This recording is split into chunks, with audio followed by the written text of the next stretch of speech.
Hemos llegado, hermanos, en nuestro estudio hemos llegado hasta el capítulo 17. Esto es una oración que está haciendo el Señor Jesucristo en voz alta a su Padre. No siempre ha incluido en sus oraciones.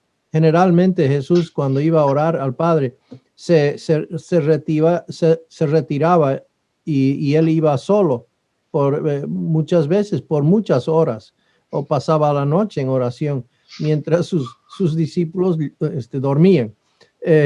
Entonces, en esta ocasión les invita a oír la conversación que él está teniendo con su Padre en oración. Entonces, hemos llegado hasta el versículo 17 en nuestro estudio.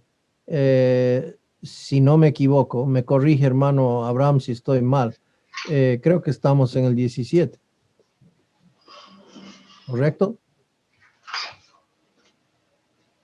Hermano Abraham. Bueno, vamos a empezar entonces Ahí está. Está sí, bien. Ok, correcto. Bien, entonces vamos a continuar. Hemos terminado la anterior sesión en el versículo 16. Esta porción de este capítulo es una porción de la oración de Jesús, que él está orando específicamente por los 11 discípulos. Él está orando no por el mundo, sino por los suyos que Dios, el Padre, le había dado. Y pues a partir del versículo 20 va a cambiar en su oración y va a empezar a orar por aquellos que iban a creer por medio del ministerio de los discípulos. Pero entonces, hasta que lleguemos al versículo 20, seguimos con la oración específicamente acerca de los 11 discípulos, que van a ser 12. Pero vamos a leer 17 a 19, que dice así: santifícalos en tu verdad, tu palabra es verdad. Como tú me enviaste al mundo, así yo los he enviado al mundo. Y por ellos yo me santifico a mí mismo, para que también ellos sean santificados en la verdad. Entonces, es interesante ver aquí la oración, la petición del Hijo es: Padre, santifícalos en tu verdad, tu palabra es verdad. Entonces, importante el aprendizaje, el estudiar la palabra de Dios no santifica a nadie, pero ningún creyente puede ser santificado aparte del aprender y estudiar la palabra de Dios. ¿Se da a entender eso? O sea, lo que está diciendo es lo siguiente: no por el hecho de que uno lea la Biblia va a ser santificado automáticamente. No es como que algo mecánico que uno puede agarrar su Biblia y empezar nomás a leer y pues eso automáticamente le va a santificar. Eso pues sería por medio de esfuerzo humano, vamos a decir, por medio de un mecanismo que cualquier ser humano podría hacer, inclusive un incrédulo. Sabemos que el incrédulo no puede ser santificado, pues no tiene el Espíritu Santo, no tiene vida espiritual, no ha recibido la regeneración, ¿no? Entonces, es importante de que entendamos que el mero hecho de leer la Biblia no me santifica, pero es imposible ser santificado sin estar en la palabra. ¿Se da a entender? Entonces, no puedo ser santificado aparte de la palabra. Eso no va a suceder, ¿ya? Pero el otro lado, que simplemente por leer la Biblia no me va a santificar automáticamente. Entonces, viene una fe activa, viene una motivación de gracia, el corazón agradecido, el corazón que viene a respuesta de la obra del Señor Jesucristo. Esa mentalidad que nuevamente me cuento muerto al pecado, vivo para Dios en Cristo, y pues presento los miembros de mi cuerpo. Le pido al Espíritu Santo, Padre, tú que eres el autor, enséñame. Así como fue en esta noche la oración del hermano Saúl, pidiendo pues que Él sea el que nos dé sabiduría, pidiendo que Él sea el que nos enseñe. Aparte de eso, no vamos a no aprovechar ser santificados, no vamos a ser santificados en su palabra. Entonces, eso es parte, incluido, ¿verdad? Pero aparte de la palabra de Dios, nadie puede ser santificado. Y hoy por hoy, las generaciones nuevas están como que, al menos en Canadá en estos momentos, la Biblia, lo que es el texto, se está menospreciando de gran manera, pues han identificado o han aliado todo lo que es legalista, han dicho que es culpa de la Biblia, ¿ya? Y entonces descartan la Biblia, no queriendo el legalismo, descartan la Biblia, aferrándose a ideas, conceptos humanos, libros de autores que suenan y tienen un sentido bonito y romántico, pero carecen de la verdad. Y Jesús lo que oró al Padre es: Padre, santifícalos en tu verdad. Entonces, aparte de la verdad de Dios, no podemos, hermanos, ser santificados. Y es por eso la oración del Señor Jesucristo en esta ocasión. Versículo 18, vemos, dice: como tú me enviaste al mundo, así yo los he enviado al mundo. Interesante, ¿verdad? No siempre nos sentimos enviados.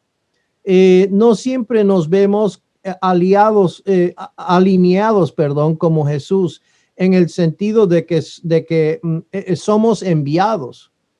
A veces nos sentimos más naturalizados en el mundo. Aquí siempre hemos estado, de aquí somos y aquí vamos a estar por siempre. Pues aquí Jesús está diciendo, Él ha enviado a sus discípulos al mundo. Ellos han sido, nosotros por ende hemos sido enviados al mundo. No somos parte del mundo, pero hemos sido inyectados, enviados de parte del Señor Jesucristo. Id a todo el mundo y predicar el evangelio. Id a todas las naciones discipulándolos, ¿no? Entonces somos enviados. Venimos de parte y en nombre del Señor Jesucristo, ¿no? Mateo 28, 18 a 20, y Jesús se acercó y les habló diciendo: toda potestad me es dada en el cielo y en la tierra. Por tanto, id y hacer discípulos a todas las naciones, bautizándolos en el nombre del Padre y el Hijo del Espíritu Santo. Y luego enseñándoles que guarden todas las cosas que os he mandado. Y he aquí yo estoy con vosotros todos los días hasta el fin del mundo. Amén. Y saben, hermanos, esto es verdad de todo creyente. Todo creyente ha sido enviado, ¿no? ¿Ya? Y está enviado al mundo a ir y predicar, ir y hacer discípulos. No es traer a la iglesia. Traeremos a la iglesia. Hagamos un kermés. Hagamos una comidita. Hagamos una actividad. Hagamos, qué sé yo. Y que venga el mundo a la iglesia. Y vamos a hacerlo bien bonito, como para que la iglesia o para que el mundo esté bien conforme con lo que puede hacer la iglesia en acomodar al mundo. Esto no era la visión del Señor Jesucristo, no es la forma. Él nos ha enviado como entes representantes del Señor Jesucristo, embajadores. Un embajador es enviado en nombre del que le envía, ¿verdad? Y entonces somos emisarios y debemos entender que hemos sido enviados. Versículo 19 nos dice: y por ellos yo me santifico a mí mismo, para que también ellos sean santificados en la verdad. Qué interesante, ¿verdad? Aquí vemos el Señor Jesucristo como nuestro sumo sacerdote. Está diciendo, en otras palabras, yo me santifico, yo me separo, yo soy separado para este propósito, para que ellos también por medio de mí ¿no? Sean santificados en verdad. Y entonces aquí Jesús es nuestro ejemplo de ser santificado por medio de la verdad. Escuchamos y comprendemos la verdad únicamente a través de la palabra de Dios, únicamente a través de la palabra de Dios. Ahora, cambiamos entonces del enfoque del Señor Jesús. Los primeros 5 versículos han sido el Señor Jesucristo orando por sí mismo. Los versículos 6 a 19 era sobre los discípulos, y ahora 20 a 26 va a ser parte de la oración del Señor para con todos los que creerían por medio de los discípulos. Incluye entonces a nosotros, hermanos. El Señor Jesús oró por nosotros. Entonces, la oración del Señor por los santos de la era de la iglesia. Y vamos a ver si podemos leer estos versículos. Vamos a leer Juan 17. Juan 17.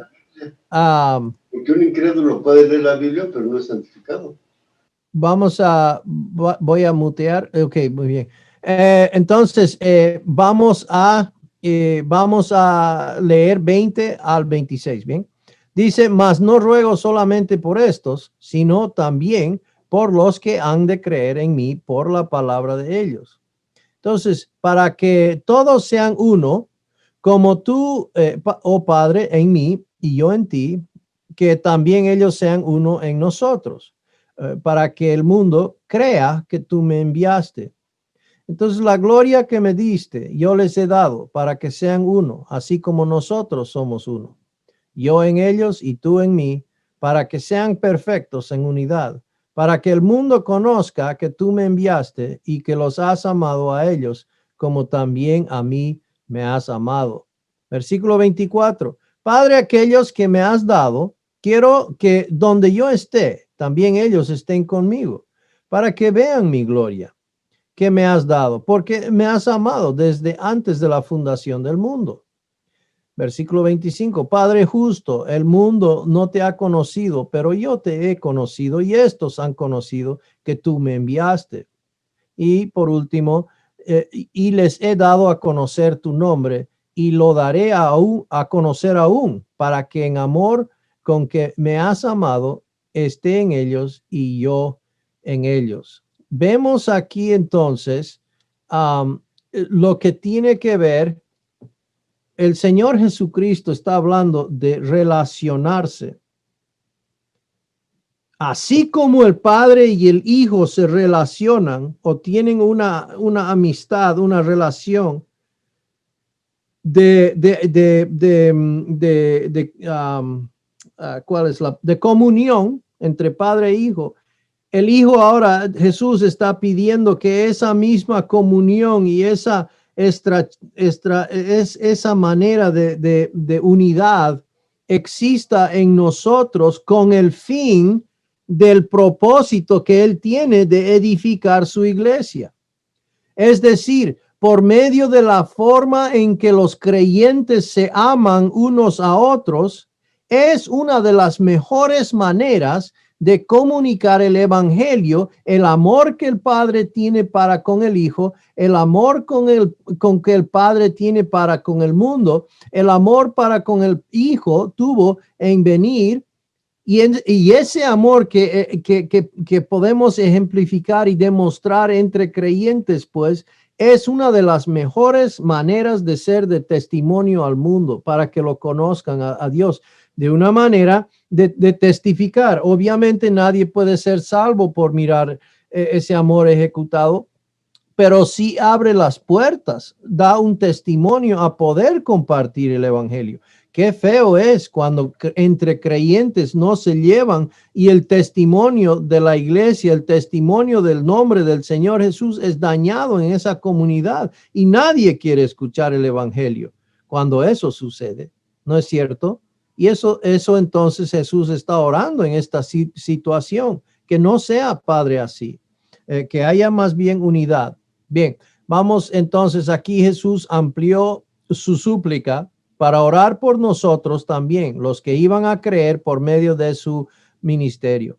Los apóstoles no solo comunicarían el mensaje del evangelio, sino también verdades acerca de ser espirituales, no carnales, en este mundo presente, Versículo 21 dice así: entonces, para que todos sean uno, como tú, oh Padre, en mí y yo en ti, que también ellos sean uno en nosotros, para que el mundo crea que tú me enviaste. Fíjese ahí. Entonces, lo que Jesús está diciendo en otras palabras es experimentar esa relación que existe, esa unidad que hay, pero con el fin y el propósito de que el mundo crea que el Padre envió al Hijo. Qué interesante, ¿verdad? Que tengamos esa habilidad en unidad. Cuando nosotros estamos en unidad, pues podemos tener ese fin. Y aquí entonces la oración de Jesús nos muestra bastante la importancia de que seamos uno, no solamente que somos uno, porque sí lo somos, hemos sido unidos, bautizados en él, pero también que tengamos comunión, hermanos. Esa comunión no es garantizado. Entonces por eso Jesús está orando al Padre para que sean uno, ¿no? Jesús oró para que sus discípulos pudieran tener comunión con el Padre, uno al otro y con él mismo, ¿no? Para que su testimonio al mundo tuviese impacto. Una de las mejores maneras, hermanos, para que nosotros tengamos impacto ante el mundo es la forma en que nos relacionamos entre hermanos. Y a veces la forma en que tratamos, por ejemplo, dificultades, situaciones adversas, pero también diferencias entre hermanos y discrepancias. ¿Cómo es que nosotros entre hermanos tratamos, entre cónyuges? ¿Cómo tratamos entre hermanos que no siempre están en acuerdo? Pero esa manera en amor de relacionarnos, hermanos, eso es un gran testimonio ante el mundo, y eso debemos entender, que entonces cuando nosotros alineamos de esta manera, hermanos, estamos siendo de impacto al mundo, de testimonio al mundo. Versículo 22, la gloria que me diste, yo les he dado, para que sean uno, así como nosotros somos uno. Entonces, en su oración, Jesús declaró que él había impartido su gloria a nosotros, de modo que podamos tener una unidad entre nosotros similar a la unidad que él tiene con el Padre. En el crecimiento espiritual, nosotros manifestamos su carácter, su gloria, la cual es lo mismo que el fruto del Espíritu. ¿Ok?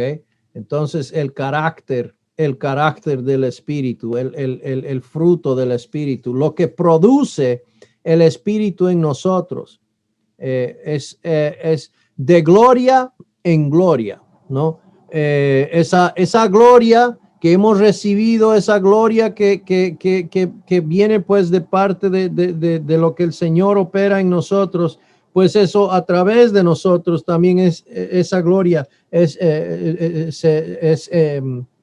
pues reflejado, ¿verdad? Entonces,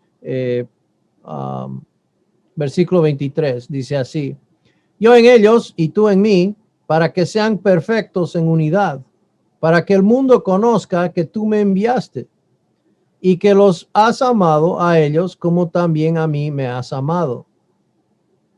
Fíjese nuevamente que la unidad está enviando un mensaje al mundo, ¿ok? De que el Padre envió al Hijo y de que el Padre los ha amado, así como el Padre ha amado al Hijo. Qué poderoso, ¿verdad? Que haya esa manera que Dios nos haya dado para ser testigos aquí en la tierra. En la oración, Cristo compartió que el propósito del permanecer en Cristo y Cristo permanecer en ellos, era para que los cristianos fueran traídos a una completa unidad, algo que el mundo nunca puede lograr o experimentar. Y nosotros tenemos esa capacidad, tenemos esa opción de poder tener esa unidad, y pues entonces debemos tomar prioridad, ¿verdad?, en este asunto. Creo que en muchos casos, y esto lo he dicho muchas veces, a veces creemos que el ministerio, hablando ministerialmente, pero también en nuestras vidas personales, creemos de que en nuestras vidas podemos vivir nuestras vidas aparte o a pesar del amor, ¿no? Tenemos que seguir sirviendo al Señor, amor o no haya amor. Pero aquí la oración del Señor Jesucristo nos hace entender de que pues no es a pesar del amor, sino es porque hay amor que hay ministerio. Esa razón del amor que existe nuestro ministerio y nuestro testimonio. Y a veces queremos tener un buen testimonio sin amor, sin unidad, ¿verdad? Y aquí pues estamos viendo de que no es así como funciona. La unidad es posible solo cuando la verdad es conocida y practicada. Esa unidad solamente existe cuando Cristo es el centro, ¿verdad? No es una unidad, o sea, voy a decir esto, la ausencia de argumentos o discusiones o qué sé yo, diferencias en el cuerpo no significa o no es sinónimo a unidad. Lo que es unidad es Cristo, cabeza no, cabeza práctica. ¿Y cómo aplicamos eso? Es aquí.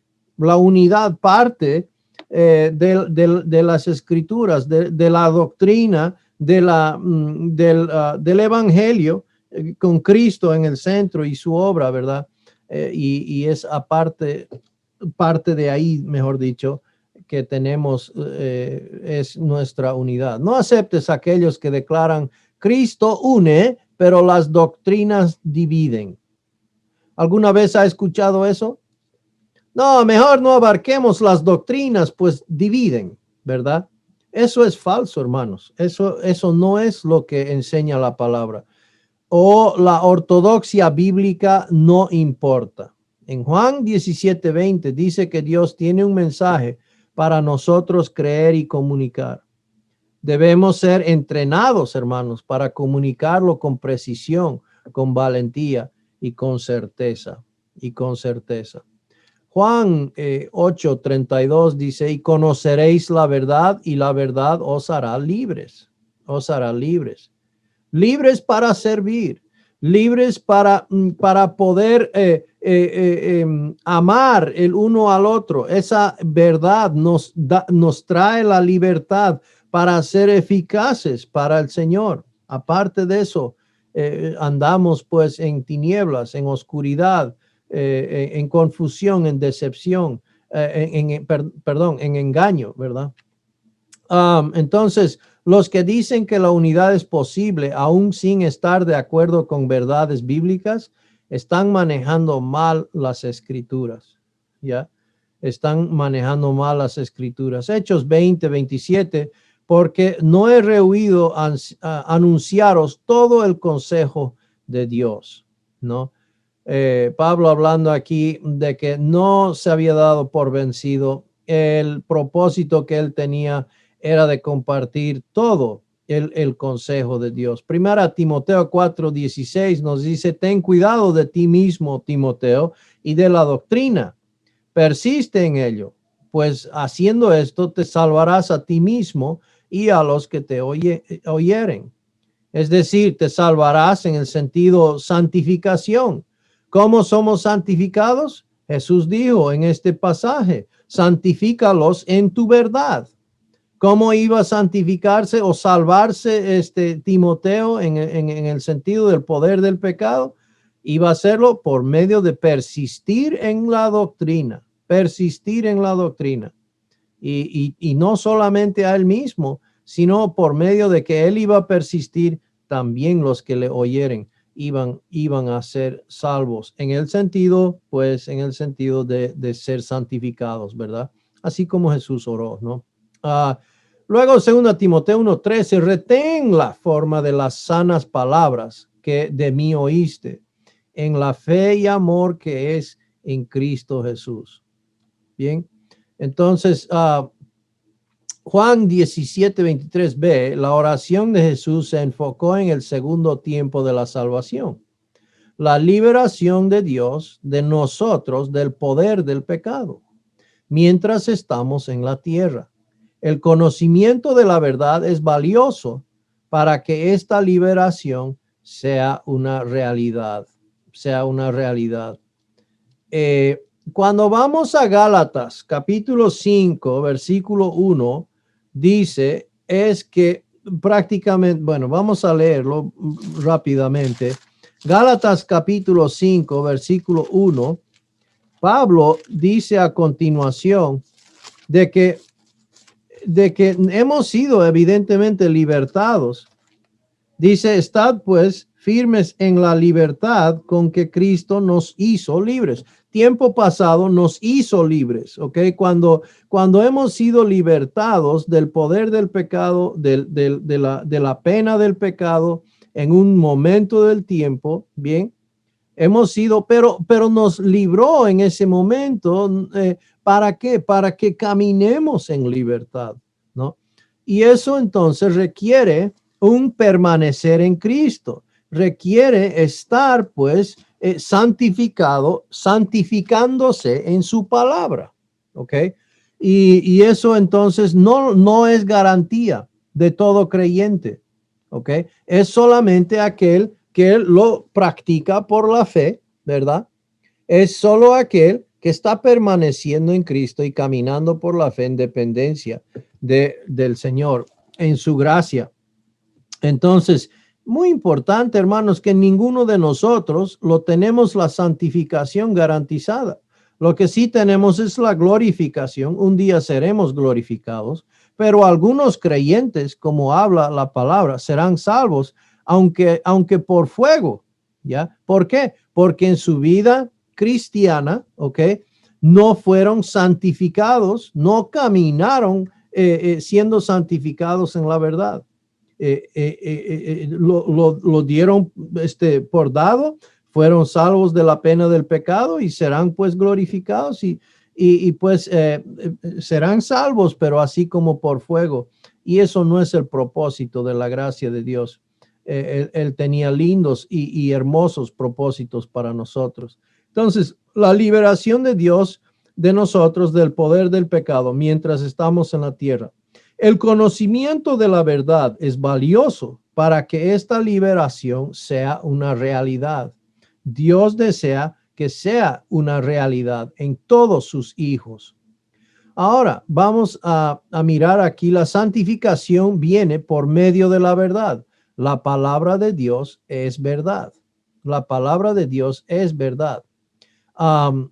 Versículo 20, no puedes predicar si no conoces la verdad. Pues evidentemente, ¿verdad? Solo se puede predicar hasta por ahí con Juan 3:16. Es necesario tener el apresto del evangelio, la preparación del evangelio, entender bien el evangelio para poderlo también compartir. Y no solamente compartir, pero compartirlo de una manera que sea contextualizado al ambiente donde usted está y poder hablarlo de una manera que sea efectiva a la persona que le está escuchando, ¿verdad? Y por lo general, la persona que vive, una persona local, siempre es mejor en comunicar el evangelio que una persona extranjera, ¿verdad? Porque puede comunicar en un idioma que sea entendible por esa persona que está oyendo, que también es de ese lugar. Obviamente los creyentes deben abrazar mutuamente la verdad por la fe, a fin de lograr una unidad que atraiga al mundo hacia nosotros y el evangelio que predicamos. Muy importante, hermanos, que veamos que cuando comunicamos la verdad, tiene que ser de la mano del amor, ¿no? De nada sirve comunicar la verdad y darle tunda sobre la cabeza y pues no es recibido, no se aprecia el amor, la motivación que debemos de tener y la persona le va a escuchar y más bien lo va a rechazar porque su actitud y su forma de compartir la verdad es de una manera que realmente deja mucho que desear. Por otro lado, si es puro amor y no comunica claramente la verdad, entonces carece de lo que es el poder de convencimiento, de convencer de pecado, de justicia y de juicio, ¿verdad? Ese es el propósito que está en el mundo, el Espíritu Santo hoy día en relación al mundo, ¿verdad? Ahora, versículo 23 dice, y yo en ellos, y tú en mí, para que sean perfectos en unidad, para que el mundo conozca que tú me enviaste y que los has amado a ellos como también a mí me has amado. Entonces, hermanos, nos damos cuenta aquí, si vamos a ser evangelistas, si vamos a ser, realmente vamos a ir al mundo, fíjese cuán importante, hermanos, es que entre nosotros exista unidad. ¿Por qué? Porque por medio de esa unidad estamos comunicando un mensaje poderoso. La comprensión de la verdad de yo en ellos y tú en mí conduce a la madurez espiritual. La madurez espiritual manifiesta el amor de Dios al mundo y sirve como un testimonio de la verdad. Ahora, versículo 24.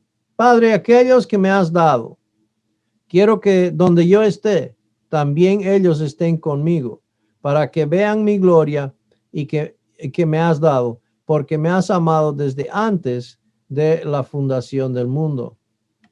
Entonces, nuestro destino eterno en Cristo incluye el increíble honor de contemplar eternamente al Cordero de Dios y disfrutar de la presencia de su grandeza resplandeciente a través de toda eternidad, Entonces,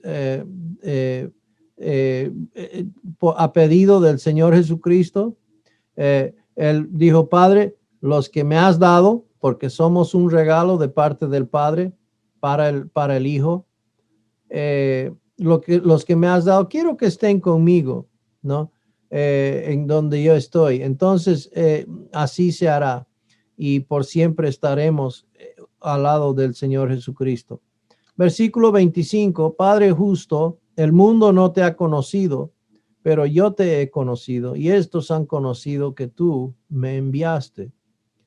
Entonces, la presencia del Señor entre los discípulos reveló constantemente la esencia del Padre a ellos y certificó que Jesús realmente había sido enviado desde arriba.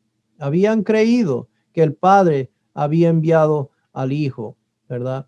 Y versículo 26, para terminar esta oración, y les he dado a conocer tu nombre y lo daré a conocer aún, para que el amor con que me has amado esté en ellos y yo en ellos.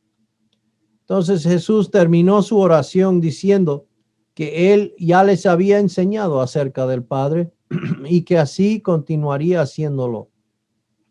Los resultados que esperaba de ellos con este conocimiento de Dios era doble. Vamos a mirar. Primero, Jesús esperaba que a medida que crecieran en conocer mejor al Padre, tendrían conocimiento práctico de su amor.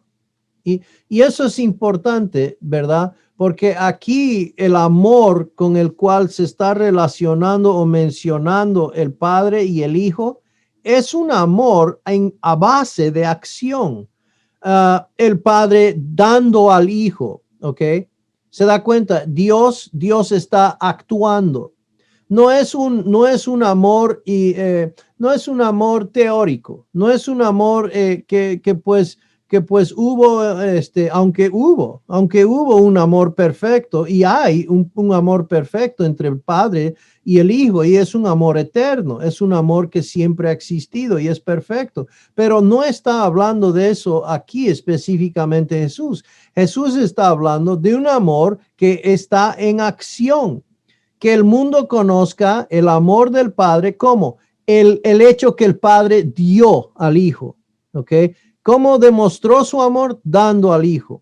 ¿Y cómo es que el Padre amó al Hijo? Pues el Padre amó al Hijo cuando el Hijo se dio a sí mismo y dijo, el Padre, Jesucristo dijo, el Padre me ha amado porque yo di mi vida, ¿verdad? En Juan capítulo 8. Entonces vemos de que este tipo de amor es un amor demostrado, un amor experimentado, vivido en acción, que hubo entre el Padre y el Hijo, interactuando de una manera visible y de una manera que pues hoy la iglesia tiene oportunidad de emitir simplemente de la forma que se correlacionan el uno con el otro en amor, en unidad.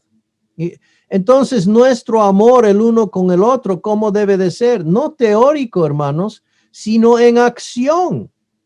Así como el Padre tuvo acción, así como el Hijo tuvo acción y se dio en la cruz. El Padre dio, nosotros servimos los unos a los otros, nosotros demostramos ese amor en servicio el uno a los otros, y al hacerlo, el mundo está de una manera u otra conociendo el amor del Padre y del Hijo. Es impresionantemente poderoso eso, y debemos tenerlo como prioridad en la iglesia, y el cual lastimosamente no lo tenemos. El amor es algo que pues sí viene bien, pero aún así tenemos que seguir adelante, ¿no? Bueno, aquí Jesús contradice esa manera de pensar. Entonces, segundo, Jesús esperaba que Él moraría en ellos. Él moraría en ellos. Y Filipenses 1:9, Pablo dice lo siguiente, dice, y esto pido en oración, que vuestro amor abunde aún más y más en ciencia y en todo conocimiento, en la gracia y conocimiento del Señor Jesucristo. Eso era la oración de Pablo, que eso iba a emanar entre los hermanos. Muy bien, vamos a mirar a continuación un resumen acerca de Jesús, nuestro sumo sacerdote. Primeramente, como mediador. Jesús es el mediador entre Dios y el hombre. Primera Timoteo 2, 5 y 6 dice, porque hay un solo Dios y un solo mediador entre Dios y los hombres, Jesucristo hombre, el cual se dio a sí mismo en rescate por nosotros, de lo cual se dio testimonio a su debido tiempo. Luego, Jesús es un sumo sacerdote compasivo, habiendo vivido la experiencia humana. Porque Hebreos 4:15 nos dice, porque no tenemos un sumo sacerdote que no pueda compadecerse de nuestras debilidades, sino uno que fue tentado en todo según nuestra semejanza, pero sin pecado. Entonces, él es compasivo porque ha vivido esa experiencia humana, pero no ha pecado. Jesús estableció un sacerdocio superior al sacerdocio adánico, un sacerdocio mayor. Entonces, en su aplicación, entremos, mejor dicho, en su reposo. Tenemos esa invitación de entrar en su reposo. Hebreos 4:1 dice, temamos pues no sea que permaneciendo aún la promesa de entrar en su reposo, alguno de vosotros parezca no haberlo alcanzado. Ahora, tenemos un reposo celestial, hermanos. Eso es cierto, y eso va a entrar todo creyente. Pero en el presente, en el momento presente actual, todo creyente debe temer, pues, ¿por qué? Porque tiene la promesa de entrar en su reposo. Hoy, aquí en la tierra. Podemos experimentar su reposo. Esa paz que sobrepasa todo entendimiento, que protege nuestra mente y nuestro corazón, ¿verdad? Eso está ofrecido a todo creyente. Luego versículo 11 dice, procuremos pues entrar en aquel reposo para que ninguno caiga en semejante ejemplo de desobediencia, haciendo mención, por ejemplo, de la generación de mayores, la primera generación que salió de Egipto, no entró en su reposo. ¿Por qué? Porque desconfiaron, no tuvieron fe. Y entonces esa generación no entró en la tierra de reposo, en esta vida presente. Ahora, un día van a entrar en el milenio, van a entrar y van a reposar en ese tiempo, ¿verdad? Como Dios les ha prometido incondicionalmente, ¿verdad? Pero en esta tierra, en el tiempo presente, tenían ese reposo ofrecido, pero por quejarse, por estar inconformes y por no tener fe en el Señor, no entraron. Acerquémonos en oración intercesora. Pues dice en Hebreos 4:16, acerquémonos pues confiadamente al trono de la gracia para alcanzar misericordia y hallar gracia para el oportuno socorro. ¿Por qué? Porque tenemos a Cristo como nuestro sumo sacerdote que está intercediendo por nosotros. Vamos adelante hacia la madurez. Vamos hacia adelante en la madurez. Porque, por tanto, dejando ya los rudimentos de la doctrina de Cristo, vamos adelante a la perfección, no echando otra vez el fundamento del arrepentimiento de obras muertas, de la fe en Dios. Entonces, mantengamos firmeza. Y firmeza que tiene que ver con su gracia. Tiene que ver, mire, mantengámonos firmes sin fluctuar la profesión de nuestra esperanza, porque fiel es el que prometió. O sea, nos mantenemos firmes en la promesa, en aquel que prometió. Muy bien. Entonces, perseveremos la buena producción divina. Y corramos la carrera que tenemos por delante con nuestro enfoque puesto en Cristo. Nuestro enfoque debe estar puesto en Cristo. ¿Por qué? Porque Él es el autor y y consumador de nuestra fe. Dice así Hebreos 12:2, puesto los ojos en Jesús, el autor y consumador de la fe, el cual por el gozo puesto delante de él sufrió la cruz, menospreciando el oprobio, y se sentó a la diestra del trono de Dios. Entonces, debemos, hermanos, correr puesto los ojos en Jesús. ¿Por qué? Porque Él es el que es el autor, pues Él sufrió la cruz. Él sufrió la cruz. Y Él es el consumador, porque Él está ahora sentado. Ahora, imagínese como sumo sacerdote. Eso es importante. El sumo sacerdote nunca se sentaba. Ningún sacerdote se sentaba, pues su obra, su trabajo nunca terminaba. Pero Cristo está sentado. ¿Por qué? Porque ya consumió su obra. Él ahora es el perfecto intercesor, nuestro sumo sacerdote. Su obra ha sido completada y Él intercede por nosotros y puede sentarse, pues su obra está completa. Qué precioso entender aquello. Entonces, demos gracias al Señor. Demos gracias al Señor. Y Hebreos 13:5 nos dice, sean vuestras costumbres sin avaricia, contentos con lo que tenéis ahora, porque Él dijo, no te desampararé, ni te dejaré.